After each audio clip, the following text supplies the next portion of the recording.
Hi, this is Rajesh Sharma. కొన్ని వ్యవహారాలు అనూహ్యమైన మలుపులు తీసుకుంటూ ఉంటాయి.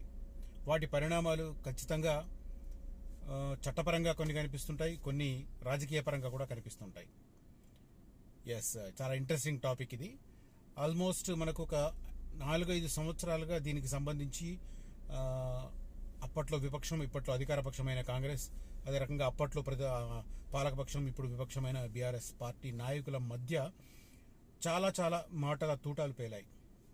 ఇది కాంగ్రెస్ ప్రభుత్వం ఏర్పడ్డ తర్వాత ఎప్పుడో ఒకప్పుడు దీనికి సంబంధించిన సమగ్ర విచారణ జరుగుతుందా, లేకపోతే కాంగ్రెస్ అధినేతలు వెనక్కి తగ్గుతారా? ఎందుకంటే ఎవరి పొలిటికల్ కంపన్షన్స్ వాళ్ళకు ఉంటాయి. సో రేపు పొద్దున వీళ్ళు మళ్ళీ ప్రతిపక్షంలోకి వెళ్ళినప్పుడు వాళ్ళు కూడా మళ్ళీ అధికారంలోకి వచ్చిన వాళ్ళు కూడా అదే రకంగా చర్యలకు పాల్పడితే ఎట్లా అన్నది కొంత ఇచ్చిపుచ్చుకునే ధోరణి. అఫ్కోర్స్ వాళ్ళు రాజకీయ పరంగా ప్రత్యర్థులైనప్పటికీ కూడా కొన్ని లోపాయికారి ఒప్పందాలు అంతర్గతంగా కొనసాగుతూ ఉంటాయి. మనం చాలా సందర్భాల్లో చూస్తూ ఉంటాం కూడా, మనకు కనిపిస్తుంటది. ఈ ఉపోద్ఘాతం అంతా దేనికి అనుకుంటున్నారా? ఎస్, ధరణికి సంబంధించి కాంగ్రెస్ ప్రభుత్వం అధికారంలోకి వచ్చాక ధరణి పోర్టల్ నిర్వహణ నుంచి అప్పటి వరకు ఉన్న ఒక ప్రైవేట్ సంస్థను తప్పించారు. కేంద్ర ప్రభుత్వానికి సంబంధించిన సంస్థకు అప్పగించి ఆ తర్వాత దాన్ని పక్కన పెట్టేసి ధరణిని, భూభారతిని తెర మీదకి తీసుకొచ్చారు. భూభారతి ఇప్పుడు ప్రయోగాత్మకంగా, అంటే దానికి సంబంధించి ఒక ఎక్స్పెరిమెంటల్ దాంట్లో కొన్ని ప్లేసుల్లో నిర్వహిస్తున్నారు. ఆల్మోస్ట్ 32 జిల్లాల్లో 33 గ్రామాల్లో నిర్వహిస్తున్న పరిస్థితి. అయితే సమగ్ర అవగాహన ప్రజల్లో కల్పించేందుకు త్వరలో దీనికి సంబంధించి గ్రామ సభలు, వాటికి సంబంధించి రెవెన్యూ సదస్సులను ఏర్పాటు చేయడానికి రంగం సిద్ధమవుతున్న పరిస్థితి. ఇదంతా ఒకవైపు కొనసాగుతుంటే సడన్ గా ఒక అంశం తెర మీదకి వచ్చింది. ఏంటి అంటే ధరణికి సంబంధించిన దర్యాప్తును వేగవంతం చేయడం. హైదరాబాద్ మహానగరంలోనే కేవలం ఒక 15,000 కోట్లకు విలువైన భూములు చేతులు మారాయనేది రకరకాల తప్పిదపు వాటికి సంబంధించిన ట్రాన్సాక్షన్స్ పూర్తయ్యాయి ధరణిలో అని చెప్పి ఒక అలిగేషన్ కనిపిస్తుంది, ఒక ఆరోపణ వినిపిస్తుంది. ఇక రాష్ట్ర వ్యాప్తంగా కూడా చాలా పెద్ద ఎత్తున ఇలాంటి అవకతవకలు జరిగినట్టుగా కాంగ్రెస్ నాయకులు ముఖ్యంగా ఆరోపిస్తున్న పరిస్థితి. అయితే ఇది ఎవరు తేల్చాలి? దానికి సంబంధించి ఇప్పుడు లేటెస్ట్గా గవర్నమెంట్ ఏం డెసిజన్ తీసుకుంది, అది నేను ఇప్పుడు ఈ వీడియోలో చెప్పబోతున్నాను. ధరణికి సంబంధించి మాత్రం చాలా ఇంట్రెస్టింగ్ పాయింట్స్ కనిపిస్తున్నాయి. సో వీడియోను స్కిప్ చేయకుండా మొత్తం చూడండి. మొత్తం చూస్తే మీకు సమగ్రమైన సమాచారం లభించే అవకాశం ఉంది. ఇక ఇన్వెస్ట్మెంట్ యాంగిల్లో ఎక్కడ మూమెంట్ కనిపిస్తుంటే అటువైపు వెళ్ళి ఇన్వెస్ట్ చేయడం అనేది తెలివైన వారి లక్షణం. ఇప్పుడు మనం షేర్ మార్కెట్ చూస్తుంటాం. షేర్ మార్కెట్ స్టడీ చేస్తున్న వారు కొంతమంది వాళ్ళు లోన్గా స్టడీ చేస్తారు, కొంతమంది మీద డిపెండ్ అయ్యి కొంతమంది ఉంటారు. వాళ్ళు స్టడీ చేసి చెప్తుంటారు, దానికి అనుగుణంగా వీళ్ళు చర్యలు తీసుకుంటారు. కొన్నిసార్లు వీళ్ళే డబ్బులు మొత్తం ఆ ట్రేడర్స్ చేతిలో పెట్టేసి మీరే తిప్పండి అని చెప్పి కూడా చెప్తూ ఉంటారు. అంటే ఏంటి, ఏ వాటికి సంబంధించిన రంగాలకు సంబంధించిన షేర్స్ పెరుగుతున్నాయనేది ఒక సమగ్రమైన స్టడీ చేస్తారు, వాటిల్లోనే పెట్టుబడి పెడతారు.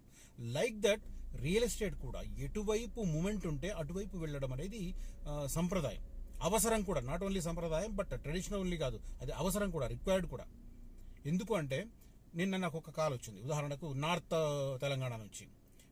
తెలంగాణ నుంచి ఫ్యూచర్ సిటీ వైపు చూస్తే ఎంత దూరం, అమ్మో చాలా దూరం అంటున్నారండి మా వాళ్ళు అని. నువ్వు మాస్టర్ ప్లాన్ స్టడీ చేస్తావు బ్రదర్. మాస్టర్ ప్లాన్ స్టడీ చేసిన నీకు తెలుస్తుంది పొటెన్షియాలిటీ ఏంటి ఆ ఏరియా అనేది. మీ వాళ్ళు ఎవరికో ఆ మాస్టర్ ప్లాన్ గురించి తెలియదు, ప్రభుత్వం అక్కడ ఎలాంటి ప్రాజెక్టులు తీసుకొస్తుందో తెలియదు, ఆ ప్రాజెక్టుల లక్ష్యం ఏమిటో తెలియదు, ఎన్ని లక్షల మందికి ఉద్యోగాలు రాబోతున్నాయో తెలియదు, తద్వారా అక్కడ వాల్యూ ఎలా పెరుగుతుందో తెలియదు, ముఖ్యంగా ఎయిర్పోర్ట్ను అనుసంధానం చేస్తూ ఫ్యూచర్ సిటీకి ఏమేమి డెవలప్మెంట్స్ రాబోతున్నాయో తెలియదు. ఇవన్నీ తెలియక నీ వారి అభిప్రాయంతో అన్ని స్టడీ చేసిన నీ అభిప్రాయాన్ని పక్కన పెడితే అది తెలివైన లక్షణం కాదు. ఇది ఎందుకు చెప్తున్నానంటే మీరు ఓన్గా స్టడీ చేయాలి, మీరు ఓన్గా తెలుసుకోవాలి, మీ ఓన్గా నిర్ణయం తీసుకోవాలి. ఈ పారాసైట్ లక్షణాలు ఉండొద్దు, పరాన్నజీవి లక్షణాలు ఉండొద్దు. స్టడీ మనం చేస్తాం, అభిప్రాయం వేరే వాళ్ళు తీసుకుంటామంటే ఏమన్నా లక్షణం ఉంటుందా? మొన్నట్లాగే ఒకరు వచ్చారు, ముందే చెప్పాను ప్రస్తుతం అక్కడ ఏమీ లేదు, త్వరలో రాబోతుంది, అలాంటి చోట ఇప్పుడు అందుబాటులో ప్రైస్ ఉన్నాయి కాబట్టి ఇప్పుడు పెట్టాలి. అబ్బా 2-3 రోజుల తర్వాత రిప్లై, ఏం లేదండి ఇప్పుడు అక్కడ. నేను ముందే చెప్పాను కదా, మరి ఎందుకు, మరి మీ టైం ఎందుకు చేసుకున్నారు, నా టైం ఎందుకు వేస్ట్ చేశారు? అఫ్కోర్స్ నా డ్యూటీ అనుకోండి, మీ టైం ఎందుకు చేసుకున్నారు? మీ టైం చాలా వాల్యుబుల్ కదా, మీ టైం ఎందుకు వేస్ట్ చేసుకున్నారు? ఇది రిడిక్యులస్గా ఉంటుంది. సో ఏదైనా సరే మూమెంట్ ఉన్న చోటు దూరం దగ్గర అని చూడకుండా మూమెంట్ ఉందా లేదా, సదరు పర్సన్ చెప్తున్న వాటిలో నిజం ఉందా లేదా, గవర్నమెంట్ డాక్యుమెంట్స్ గవర్నమెంట్ వెబ్సైట్లలో క్రాస్ చెక్ చేసుకునే అవకాశం ఉన్నప్పుడు ఆ రకంగా క్రాస్ చెక్ చేసుకున్నప్పుడు ఒక నిర్ణయం తీసుకునే ఆస్కారం ఉందా లేదా, ఇవి స్టడీ చేయాలి. మీరు తీసుకుంటున్న లేఅవుట్ డిటీసీపీయా, హెచ్ఎండిఏనా, జీపీయా స్టడీ చేయాలి. స్టడీ చేసి అప్పుడు దాని ప్రకారం నిర్ణయం తీసుకోవాలి. అంతేగాని అన్ని స్టడీ చేస్తాం, రోజుల తరబడి చాటింగ్ చేస్తాం, ఫైనల్ డిసిజన్ వచ్చేసరికి పలానా వాళ్ళు డిసిజన్ తీసుకుంటారు, వాళ్ళు వద్దంటున్నారు అంటే, మీరు స్టడీ చేసిన స్టడీ మీకు తెలుసు కదా, వాళ్ళకి తెలియదు కదా. తెలియని వాళ్ళు చెప్పే అభిప్రాయం మీద మీరు డిపెండ్ అయితే ఇక మీరింత స్టడీ చేసి ఉపయోగం ఏమిటి? నిరుపయోగం కదా, మీ స్టడీ కూడా వేస్టే కదా. సో ఏ తర్వాత రియల్గా భూమి ఉన్న చోట ఇన్వెస్ట్ చేయడం అనేది ఖచ్చితంగా తెలివైన లక్షణం. నేను ఇందాక షేర్ మార్కెట్ ఎగ్జాంపుల్ చెప్పాను, అలాగే ఉంటుంది. భూమి ఉన్న వైపు మనం వెళ్ళాలి, అడుగులు వేయాల్సిందే. అందుకోసం ఇప్పుడు ఫ్యూచర్ సిటీ శ్రీశైలం హైవే బాగున్నాయి, ఫ్యూచర్ సిటీలో మంచి వెంచర్లు ఉన్నాయి, కడతాల్ సరౌండింగ్లో కూడా మంచి వెంచర్లు ఉన్నాయి. కనిపిస్తున్న నెంబర్లో నన్ను కాంటాక్ట్ చేయండి. ఇక ఇవాల్టి విషయానికి వస్తే, ధరణికి సంబంధించి ఫస్ట్ స్టెప్లో చేయబోతుంది గవర్నమెంట్ ఒక ఫోరెన్సిక్ ఆడిట్ చేయబోతుంది. ఏంటి ఆ ఫోరెన్సిక్ ఆడిట్? ఒక కేరళ ప్రభుత్వ సంస్థ, ఇది కూడా మళ్ళీ ఆషామాషి ప్రైవేట్ సంస్థకి ఇవ్వలేదు, ఇన్ఫ్లుయెన్స్ అట్లా గురి కాకుండా కేరళకు చెందిన ప్రభుత్వ ఏజెన్సీకి బాధ్యతలు అప్పగించారు. రాష్ట్ర ప్రభుత్వం ఉత్తర్వులు జారీ చేస్తుంది. ధరణితో విలువైన భూముల రికార్డు తారుమారు అయ్యాయని ఆరోపణ. ఒక్క గ్రేటర్ హైదరాబాద్ పరిధిలోనే నేను ఇందాక చెప్పాను 15,000 ఎకరాల సర్కార్ భూములు. నేను ఇంకా 15,000 కోట్ల రూపాయలు అన్నాను. 15,000 ఎకరాలంటే ఒకసారి మల్టిప్లై చేయండి. గ్రేటర్ హైదరాబాద్లో ల్యాండ్ వాల్యూ ఎలా ఉంటుంది? ఎక్కడ కూడా 15-20 కోట్లకు తక్కువ లేదు ఎకరం గ్రేటర్ హైదరాబాద్ పరిధిలో. అలాంటివి 15,000 ఎకరాలు గల్లంతయ్యాయంటే ఒకసారి మనం క్యాల్కులేటర్ పట్టుకుంటే, అసలు ఆఫ్ కోర్స్ క్యాల్కులేటర్ పట్టుకునే అలవాటు పోయింది అనుకోండి, మొబైల్లో మనం క్యాల్కులేటర్ ఓపెన్ చేసి లెక్క చేస్తే కౌంట్ చేయండి, దిమ్మ తిరిగిపోతుంది ఎంత అమౌంట్ కనపడుతుంది. తర్వాత అటవీ శాఖ భూములు, ఎండోమెంట్ భూములు, దేవాదాయ భూములు, వక్ఫ్ భూములు, ఇవి కూడా మాయం. 2014 నుంచి 2023 డిసెంబర్ వరకు భూ లావాదేవీలపై శాస్త్రీయంగా విచారణ జరపబోతున్నారు. ఇది ఓవరాల్గా ఏం జరిగినాయి హైలైట్స్ అనేది కొన్ని మచ్చుకు చెప్తాను. తెలంగాణలో 12,000 దేవాలయాలుంటే గుడుల పేరిట 84,000 ఎకరాలు ఉందంట. 2017-18 భూ రికార్డుల నవీకరణానంతరం, అంటే వాటిని మోడిఫై చేసిన తర్వాత 10,000 ఎకరాలు తగ్గిందంటే ఏకంగా. 12,000 ఎకరాలు దేవాదాయ భూములు ఉంటే ఏకంగా 10,000 తగ్గిందంటే 2,000 మిగిలినాయి. 49,000 ఎకరాలు మళ్ళీ ధరణిలోకి ఎక్కించే టైంకి అది 49,000 ఎకరాలు జరిగింది. అసలు ఈ నంబర్లు చూస్తుంటే విచిత్రంగా కనిపిస్తుంటుంది. తర్వాత వక్ఫ్ భూములు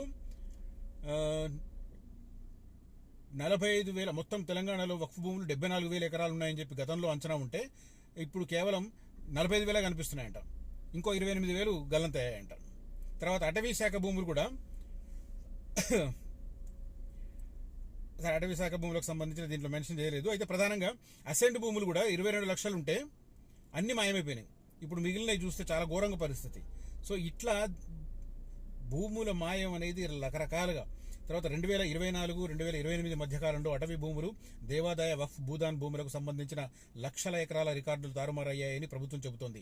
ఇందుకు సంబంధించి ఆయా విభాగాల వద్ద ఉన్న రికార్డుల ప్రకారం 2014 ముందు ఉన్న వివరాలకు 2023 తర్వాత భూముల వివరాలకు పొంతన లేకుండా పోయింది. 9 ఏళ్ల కాలంలో భూమ్ ఫట్ జరిగిందనమాట. అటవీ భూమికి సంబంధించి 66.67 లక్షల ఎకరాల అటవీ భూమి ఉంటే స్టేట్లో ఇప్పుడు లెక్కల్లో 43.93 లక్షల ఎకరాలు మిగిలింది. ఇంకొక 22.74 లక్షల ఎకరాలు హాంఫట్. ఎటుపోయినవి? ఎక్కడ స్కాన్ చేయాలి ఇదంతా? ఇంకా ఈ లెక్కలు చూస్తే చాలా చాలా కనిపిస్తుంది. సో దీనికి సంబంధించి ఏం జరిగిందంటే నిర్ణయం, ధరణి పోర్టల్లో విలువైన భూములు తారుమారయ్యాయని, పెద్ద ఎత్తున అవకతవకలు జరిగాయని వచ్చిన ఆరోపణలను నిగ్గు తేల్చేందుకు రాష్ట్ర ప్రభుత్వం ఫోరెన్సిక్ ఆడిట్కు సిద్ధమైంది. కేరళ రాష్ట్రానికి చెందిన ప్రభుత్వ ఏజెన్సీకే ఆడిట్ బాధ్యతలను అప్పగించేందుకు సిద్ధమైనట్టు తెలిసింది. ఇందుకు సంబంధించి 1-2 రోజుల్లోనే ఉత్తర్వులు కూడా రానున్నాయి. 2024 డిసెంబర్ 20న సీఎం రేవంత్ రెడ్డి అసెంబ్లీలో మాట్లాడుతూ పోర్టల్ నిర్వహణలోని లోపాలను, టెండర్ల కేటాయింపుల అవకతవకలను ప్రస్తావించారు. ఫోరెన్సిక్ ఆడిట్ నిర్వహిస్తామని ఆ రోజు ప్రకటించారు. ఇవాళ రంగం సిద్ధమైంది. మొత్తం మీద 4 సంస్థలు వచ్చాయంట.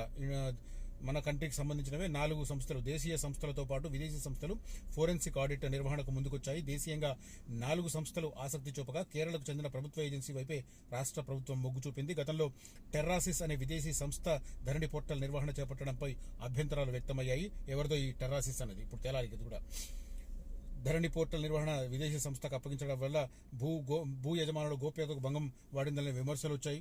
ఇదంతా చర్చ అన్నమాట. సో ఓవరాల్గా ఐటీ నిపుణులు వాటికి సంబంధించి గుర్తించి ధరణికి సంబంధించిన ఒక ఈ ఫోరెన్సిక్ స్కానర్ ఆడిట్ జరుగుతుంది. నేనైతే ఫోరెన్సిక్ స్కానరే అంటాను, ఎందుకంటే ఆడిట్ అనేది పైపైన జరిగేది, ఇంకా లోతుగా వెళ్ళి చేసేది స్కాన్ కాబట్టి ఇంకా లోతుగా వెళితేనే ఇన్ని లక్షల ఎకరాలు మాయమవ్వడం అనేది మామూలు విషయం కాదు. రాష్ట్ర వ్యాప్తంగా గ్రేటర్ హైదరాబాద్లోనే 17,000 ఎకరాలు మాయమయ్యాయంటే మామూలు విషయం కాదు. ఎవరి పేరిట ట్రాన్స్ఫర్ అయ్యాయి, ఎవరి పేరిట రిజిస్టర్ అయ్యాయి, ఏంటి తేలాల్సిన అవసరం కనిపిస్తుంది. సో ధరణికి సంబంధించి మాత్రం సీఎం రేవంత్ రెడ్డి గారు తీసుకున్న ఈ నిర్ణయం చాలా హర్షణీయంగానే కనిపిస్తుంది. బట్ కేరళకు సంబంధించిన ప్రభుత్వ ఏజెన్సీ ఎలాంటి ఇన్ఫ్లుయెన్స్లకు గురి కాకుండా ఉంటే మంచి ఈ అసలు భూముల దొంగలు ఎవరో బయటకు వస్తారని చెప్పి నేను అనుకుంటున్నాను. ఈ కంటెంట్ కనుక మీకు నచ్చితే, ఈ నా ఇన్ఫర్మేషన్ కనుక మీకు నచ్చితే ఈ వీడియోను లైక్ చేయండి, షేర్ చేయండి. Thank you for watching this video. Signing off, Rajesh Sharma.